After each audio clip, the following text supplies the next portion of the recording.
harapan, apalagi apa yang paling besar di dunia ini? Dosa, nafsu, hisap-hisap daging. Asyik tinando hita, talu ibai, hisap daging karena dia besar. Anggolang buih hita menterajai.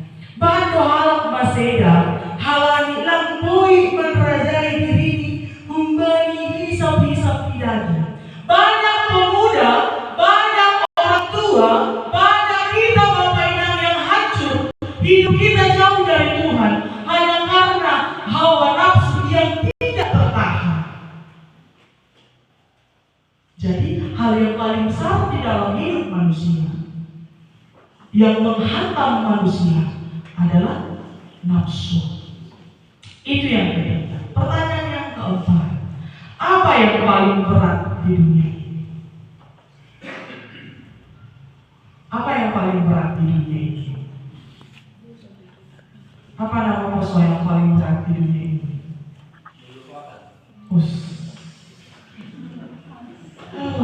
Melupakan. Move on.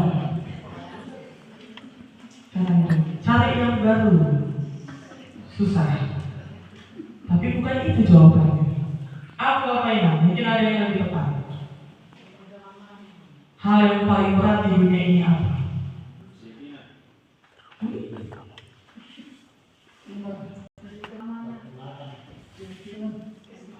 Keyakinan? Mengikhlaskan.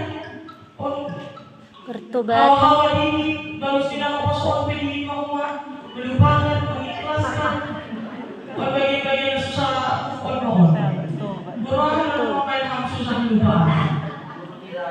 Berbiasa. Jadi apa ya? Supaya tidak semakin jauh pemikiran kami nama poso ini. Hal yang paling berat di dunia ini adalah berjanji. Asih tahun doa dua hal dalam koi tahun ham. Sanggaham, sonam, sanggaham, manggilan.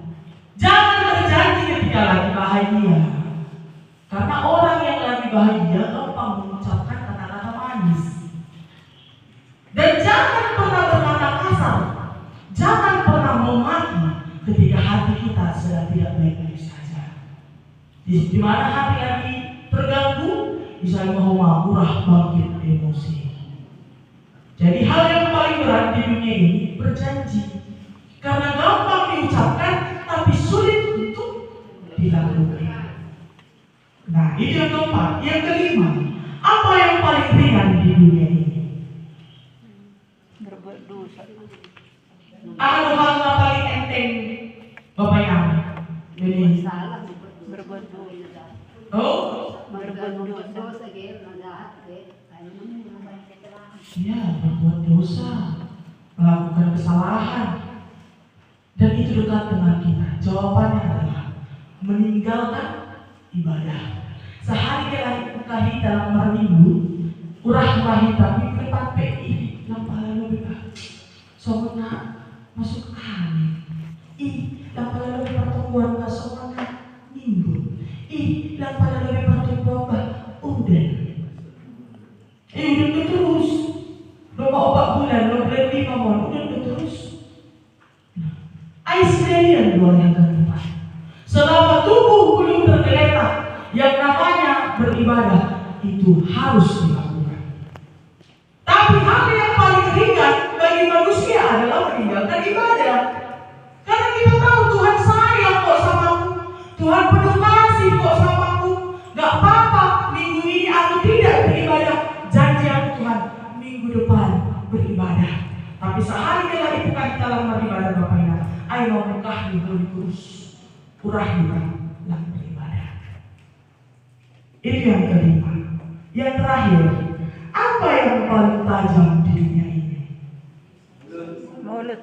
Iya, mulut. Langsung pas ke jawaban ini. Mulut manusia adalah hal yang paling tajam, bagaikan pedang bermata. Iya. Kalau di firman Tuhan katakan firman Tuhan bagaikan pedang bermata dua. Tapi kalau di kehidupan sehari-hari, mulut manusia bagaikan pedang bermata dua. Bahkan ada istilah dalam peribahasa Indonesia mengatakan mulutmu harimaumu. Karena itu, anggo falsafah yang halabat katahon perlu benadilat mempengaruhi nasional saham. Karena apa? Harus dipikirkan dulu. Ini omonganku kalau keluarkan nanti menyakiti hati orang atau tidak ya? Ini mulutku ini nanti kalau berkata-kata demikian melukai perasaan mamaku, melukai perasaan suamiku, melukai perasaan anakku atau tidak ya? Jadi yang paling tajam di dunia ini aima dilahi manusia. Nah, Bapak Ibu kita akan depan ya. Aduh, tujuan di pertanyaan-pertanyaanmu ubah di konteks yang masuk kita ubah di konteks yang jadi yang masalah kita orang ini isi roh kuburan di Yesus. Si Maria Magdalena. Nah, jadi konteksnya ya, kalau Injil Matius, Markus, Lukas dan Yohanes ini sedikit ada bedanya. Kalau di dalam Matius, Markus, Lukas dikatakan ada 3 orang yang datang ke kubur Yesus pada pagi-pagi benar, berarti masih gelap seperti tadi sekolah minggu cari telur pasca itu pagi-pagi benar namanya, pagi-pagi buta. Tapi kalau di Injil Yohanes sana dua hasanah Aima Maria Magdalena, Romo Maria Magdalena. Nah, tujuannya untuk berziarah. Dia nggak berharap bahwa nanti dijumpainya Yesus itu hidup lagi. Soal kita, aku berziarah kita Bapak Ibu. Kan kita nggak berharap orang tua kita itu bangkit lagi dari kuburnya. Lalu ada tujuanmu, ada tujuan tak, ada maksud tak, lalu kita berziarah. Apa tujuan berziarah yang kita tahu? Meminta berkat bukan? Oh, mengenang. Ayo membukti holong, tahu banyak orang tua tak. Walaupun dikatakan dibanding dunia kita halang batakai. Somar lapatan, mereka markodang mereka kamu molo kumateau. Sangga menggulu dengan tua ari asli pasangan. Aku doa mati, apa dong beda nanya. Laku ini tunggu kita Tuhan jalo hama Bapak Namyo Inang Namyo isianmu Tuhan patalup hamba iya masuk ke banyak kerajaanmu. Papahin ang isang magulo dong.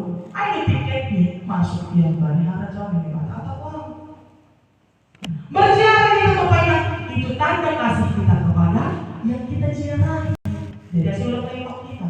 Jadi Maria Magdalena pada orang lain rope yang Yesus benalawan berziarah do dia kata holongi ubari Tuhan Yesus bagi orang lain.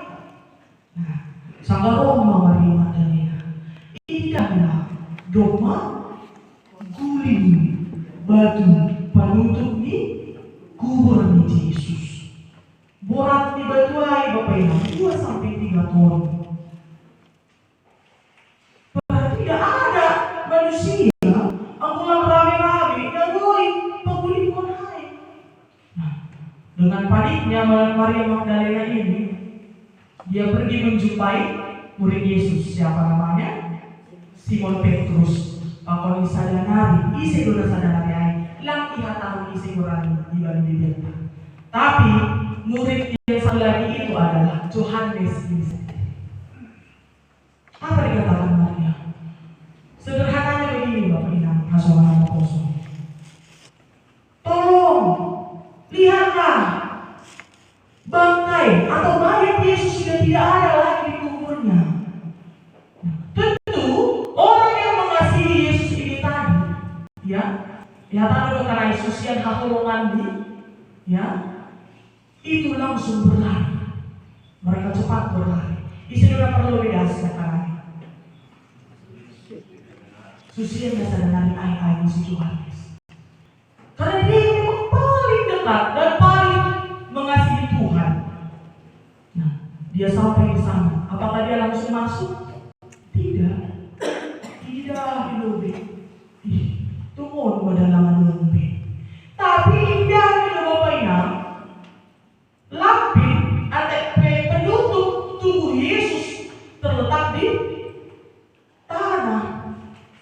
Dan penutup kepala Yesus, penutup muka Yesus terletak di tempat yang lain. Jadi tradisi di sini langsung kita berpindah. Bungkus kain kapan, tutup ikat di atas sonon, melupati, itu tradisi Indonesia. Langsung kita marjas. Baru ibain mahomai dan sakunai orang kos muholi dapat ni tak tahu jabe orang kos. Langit dia di sipaturi orang kali pakai hamal marminggu ham. Punya nari lumar minggu ini makada. On tas muda mak ini pakai hamal yang luar pesta apa ku hasomanmu isai. Kimot bisi mak isewa ni huruf masih patah. Aku dari sini ada Bapak Ibu.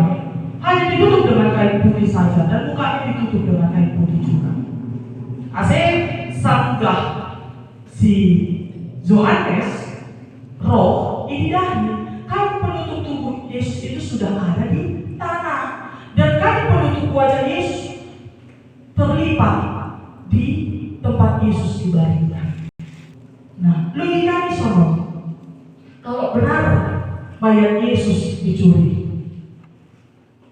apakah mungkin orang yang mencuri itu sebegitu baiknya dia lopi lobe lapin air baru iklan lobe lapin air? Kalau orang mencuri kayak gitu Pak?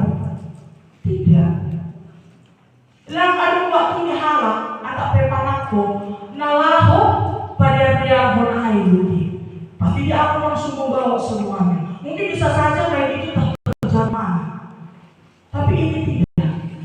Kain itu tetap berada di kubur Yesus. Bapak yang kita hadapi pada hari yang Tuhan. Ya. Oma nagabitan dah bagalan ni Tuhan. Dalam mata luhur kematian. Baik bangkok hitam bani dosa.